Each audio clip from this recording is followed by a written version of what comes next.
U.S. security policy. Now, the Baltic Sea region is quickly becoming a friction point between Russia, NATO, and the U.S., with NATO military exercises underway and a lot of close encounters. I was joined earlier by James Carden, Washington correspondent for The Nation magazine. He started by telling me for what NATO is preparing. It was recently announced that NATO is going to be sending in 4,000 troops to Lithuania and Poland as part of the European Reassurance Initiative. That's a $3.4 billion initiative designed ostensibly to reassure our NATO allies in light of what has been happening in eastern Ukraine. In addition to that, the United States has sent in the USS Donald Cook, which is a missile-class destroyer about 50 miles away from Kaliningrad. Now, Kaliningrad, a lot of Americans don't know, is a Russian port between Poland and Lithuania, and they have a major naval base there. And so the effect of these maneuvers by the United States and NATO has been to increase tension in the region. So what exactly is the aggression that they're worried about? I mean, this is a lot of militarized presence that they're gearing up for. Yeah, what they claim to be very worried about is a repeat of what has happened in eastern Ukraine. The entire Europe must calm down in the knowledge that the Pentagon would do anything in order to protect Europe from Russia. On Monday, the Pentagon deployed a pair of F-22 fighter jets to southeast Romania in an effort to deter hypothetical Russian aircraft. The US Air Force aircraft arrived at the air base on the Black Sea, less than 400 kilometers away from the Russian military stronghold of Sevastopol on the Crimean Peninsula. The US Air Force has deployed F-15 Eagle air superiority fighter aircraft to Iceland and the Netherlands. Several NATO countries as well as non-members, such as Finland and Sweden, are sending planes to Estonia for the first massive Air Force exercise to feature civilian airport aimed at training for interception of aircraft losing contact inside Finnish airspace. The two-day exercise called Ramstein Alo-1 will kick off at the Estonia's Amari Air Force Base next Thursday. It will be involving warplanes and air crews from Belgium, Spain, and Poland, as well as non-NATO members such as Finland and Sweden.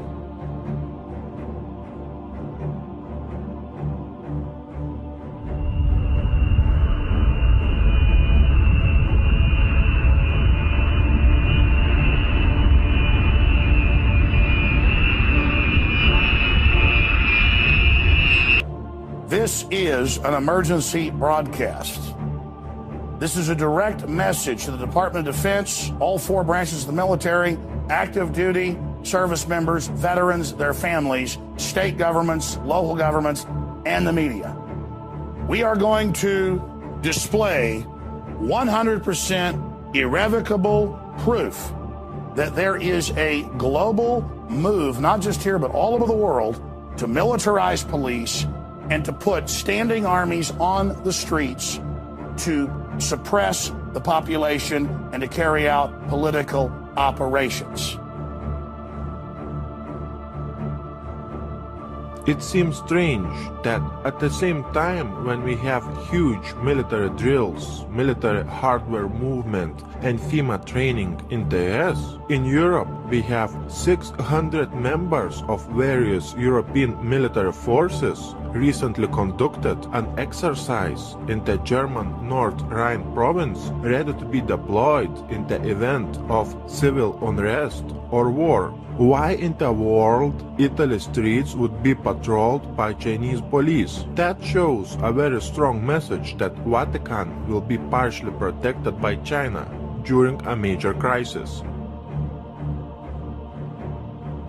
Finland Defense Minister Jussi Niinistö said Russia doesn't pose a threat to his country. But then why would Finnish government send a reminder to 900,000 soldiers to prepare for war with Russia? because it's a mind game tactic used by the mainstream media. On top of that, additional 40 guided multiple launch rocket systems and warhead rockets worth $150 million sold to Finland, just in case NATO stockpiles military hardware in Norway. So we have what are called pre-position gear, both in caves and on ships, and it allows forces from the United States to come out and fall in on gear that is already forward deployed versus bringing all that gear with us. M1A1 tanks, amphibious assault vehicles, artillery, and logistics equipment support NATO allies. So any gear that is already forward deployed both reduces cost and speeds up our ability to support operations in crisis. So we're able to fall in on gear that is basically ready to go and respond to whatever that crisis may be.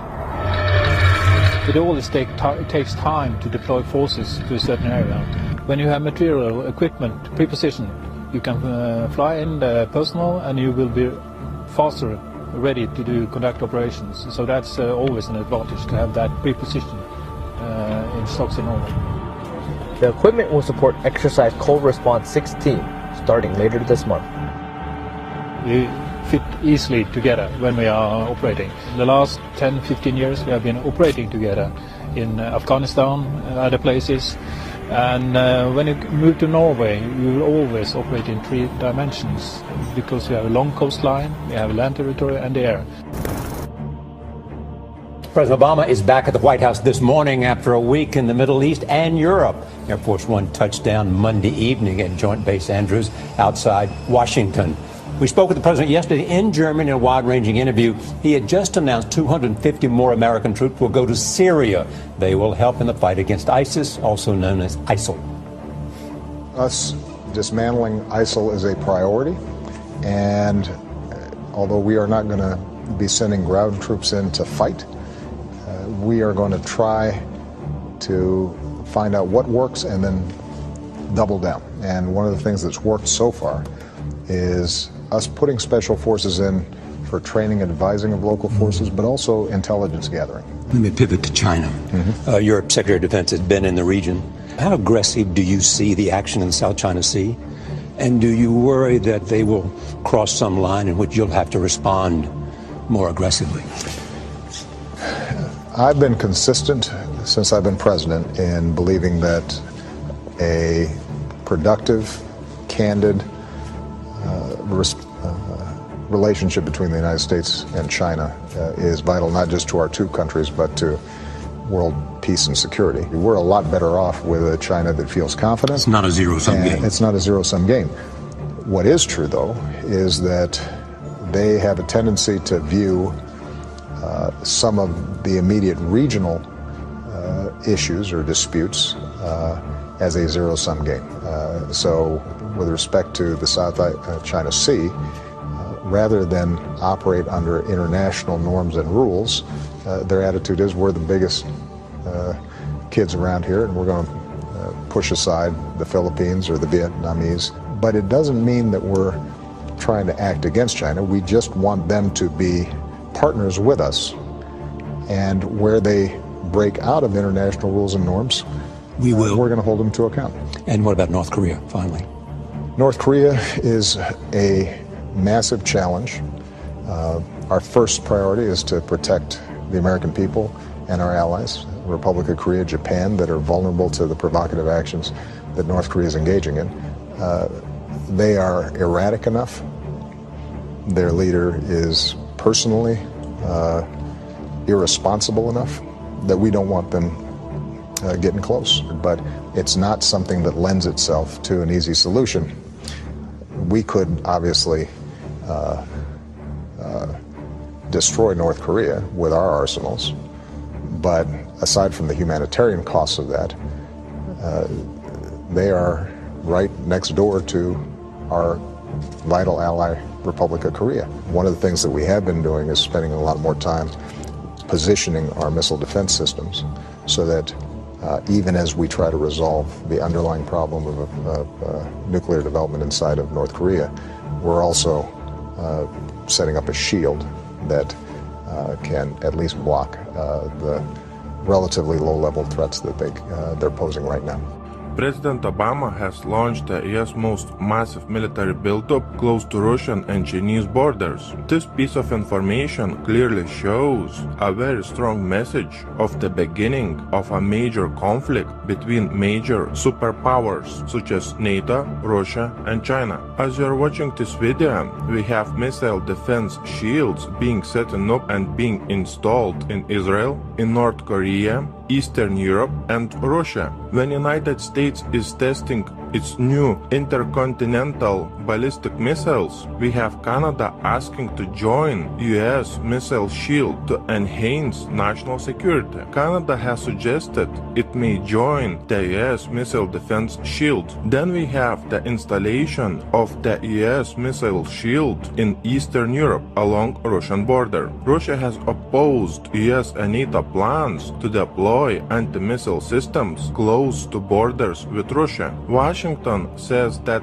the anti-missile system would not threaten Russian security. Russia will restore a missile attack warning station near Crimea to counter an increasing NATO activity in the Black Sea. We have 4,000 cruise missiles pointed at Putin that would enable Obama to deliver precision-guided non-nuclear airstrikes anywhere inside Russia in less than an hour.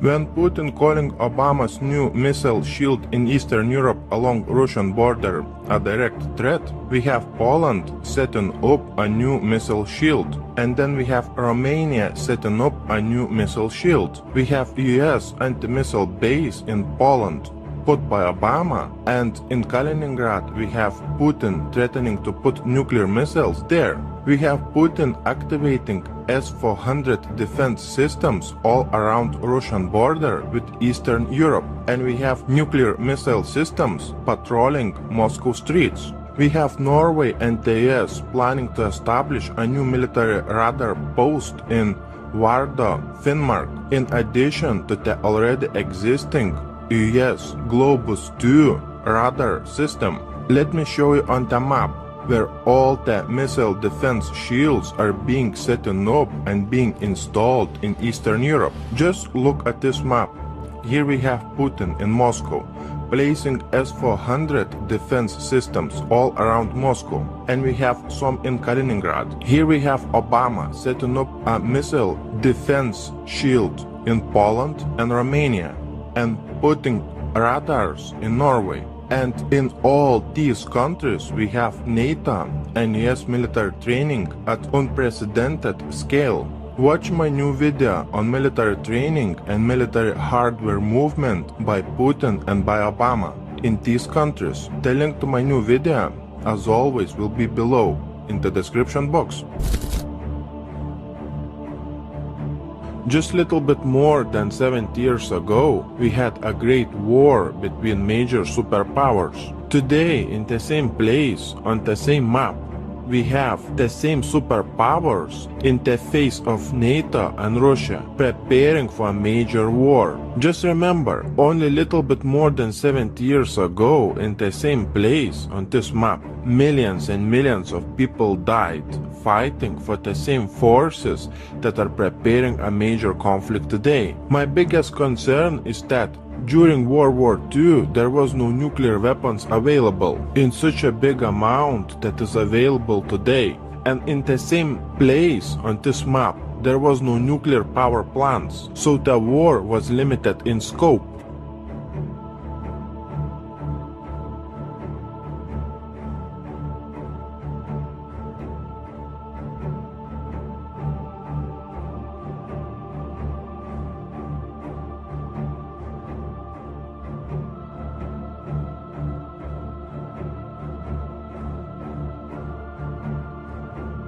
While the Allied forces lost hundreds of thousands of citizens during the course of the conflict, at least 27 million Soviets were killed during what's known in Russia as the Great Patriotic War. The Eastern Front also proved the deadliest for Nazi Germany, with 74% of their war deaths occurring there. Almost every single Soviet family suffered the horrors of this war. Only 37% of all men drafted to the front line survived till the end of the conflict. Now I want you to pay close attention to this information. Washington continues to prepare a global strike, according to the Deputy Foreign Minister of the Russian Federation. The United States continue its destabilizing activities. This includes the creation of a global missile defense system, the continuation of the development of tools capable of inflicting a disarming strike without using nuclear weapons. The Rapid Global Attack System of the United States provides the establishment of a hypersonic system which will be able to apply high-precision non-nuclear strikes from American territory at targets on Earth within an hour. This system will cause a non-nuclear strike, disarming strategic nuclear forces, including those of Russia. 24 generals from 13 NATO countries gather in Latvia to train joint operations. We are prepared to fight and win if we have to. NATO's focus will expand from assurance to deterrence, including measures that vastly improve NATO's overall readiness. Lithuania is hosting large-scale military exercises involving the country's forces as well as soldiers from other NATO member states. Another Baltic state, Estonia, started a major military drills involving NATO troops in the country's regions near the Russian-Estonian border. NATO is deploying an additional 4 battalions of 4,000 troops in Poland and the 3 Baltic states. Do you remember when we had in the news saying that NATO would deploy 4,000 troops to the Baltic states? And when the next day that figure increased to 40,000 NATO troops being deployed to the Baltic states. Poland is set to double size of its armed forces. The Polish army will be bigger. We envision a substantial increase in the size of the army by at least 50%. Poland's armed forces, which currently have around 95,000 personnel, would grow to 150,000 personnel. Poland launched an ambitious 10-year defense project aimed at upgrading its military forces. According to Deputy Defense Minister Czesław Mroczek, in April 2016, Poland would choose a supplier of anti-missile defense system, which will reportedly cost around $10 billion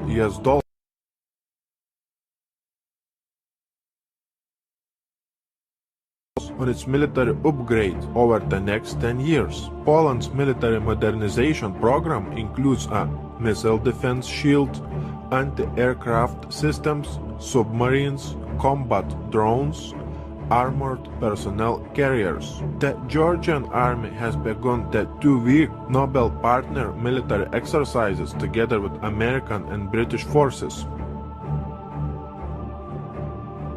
We're already going under a form of martial law. So let me show you some of the news we already went to in an earlier report. Then I'll go to a smattering of the other evidence right here. Much of it from the Department of Defense's own website. You have massive military gear being cached, armored vehicles, machine guns, helicopters, night vision, Humvees, with the police departments around the country. California has gotten the majority of it, along with Oklahoma and other areas to population. Texas has gotten double what California's gotten, and we have 10 million less than them. Oklahoma got basically double what California got, even though the crime rates are very low, because it's about suppressing the patriot population, just like they have on the map in Jade Helm showing Texas, Utah, and other areas as hostile. This is pre-caching to fight real Americans that won't go along with gun confiscation, you name it. Now, when you see Infowars.com articles I'm going to show you, you can go directly to the site, click on it, and go to the Department of Defense's site. DoD training manual, extremist founding fathers would not be welcome in today's military. Close quote. Army-sponsored report suggests new police force. That's WorldNet Daily. What's that out of? A stability police force for the United States, RAND Corporation. This is the martial law plan that I've been covering for 18 years. War gear flows to police departments, New York Times. Feds preparing to invade Texas, list state as hostile. They are preparing, not saying they're going to invade or take over. They are preparing for the takeover. And that's in the John Warner Defense Authorization Act of 96-97. They admit for insurrection by legislatures and governors. They just hope, just like Obamacare, you don't actually go read this stuff. Obamacare is great, and it's really working. We have to make sure America writes the rules of the global economy. Because if we don't write the rules for trade around the world, guess what? China will.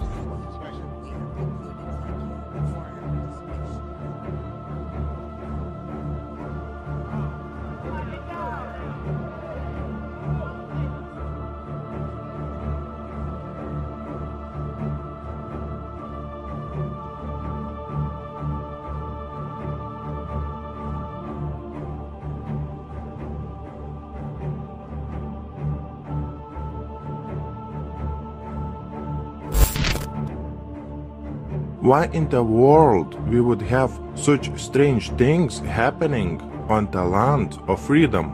What is very strange is that we have FEMA conducting biggest drills ever inside the US. We have all those FEMA executive orders set in place. We have Walmarts closed and being converted into detention centers according to some videos on YouTube. We have an unprecedented military hardware movement inside the US. We have this movie Armageddon coming out on Friday the 13th. We have another movie called X-Men Apocalypse. We have FEMA and DHS conducting riot control drills. On top of that, do you remember those articles saying that DHS has purchased more than 2 billion rounds of ammunition, which is enough to fight a war for 10 years? Do you remember those articles saying that US government has purchased 30,000 guillotines? Do you remember red, blue, green lists? Do you remember FEMA coffins? When at the same time we have